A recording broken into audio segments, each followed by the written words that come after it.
امام حسین کی پہلی فتح دیکھیں، اور بن یزید ایڑی لگا کے نا یزید کے لشکر سے نکل کے امام حسین کے لشکر میں شامل ہو گئے، اور پہلا شخص جس نے امام حسین کو روکا، امام حسین کے نام پر پہلا سر بھی اسی شخص نے کٹایا ہے۔ لیکن یزید کی قبر پہ لعنت بھی کوئی نہیں برساتا، اس کا محل تھا بہت بڑا، لیکن جب لوگ کربلا میں امام حسین کو سلام کرنے جاتے ہیں تو قدموں میں حور بن یزید کا مزار بھی بنا ہوا، اس کو بھی سلامی دی جاتی ہے۔ اور اب ہم اکیلا حور بن یزید نہیں کہتے، ہم کہتے ہیں حور بن یزید رضی اللہ تعالی۔ اب ہم اتنی تعظیم کرتے ہیں اس حور کی۔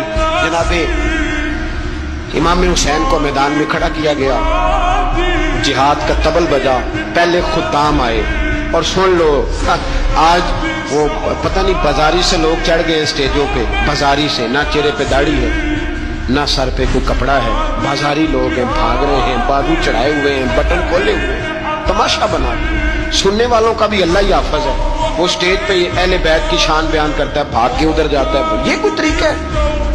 سننے والوں کا بھی عجیب انداز ہے، ہر بندے کو سننے بیٹھ جاتے ہیں۔ دین مہذب ہے، تہذیب والا ہے، دلائل رکھتا ہے، دین وقار رکھتا ہے، ایسے لوگ اب دین بیان کریں گے؟ حضرت سیدنا امام حسین رضی اللہ تعالیٰ عنہ صبح جب جہاد کا وقت آیا، پتہ کون کون تھے کربلا میں؟ امام حسین کے ساتھ امام حسین کے 4 بھائی تھے کربلا میں۔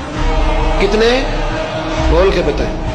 حضرت علی کے 4 بیٹے، عباس بن علی، جن کو حضرت عباس کہا جاتا ہے نا، علمدار، یہ حضرت علی کی دوسری زوجہ میں سے عباس بن علی بھی تھے، اور ابو بکر بن علی بھی تھے، عمر بن علی بھی تھے، عثمان بن، یہ حضرت علی کے بچوں کے نام ہیں۔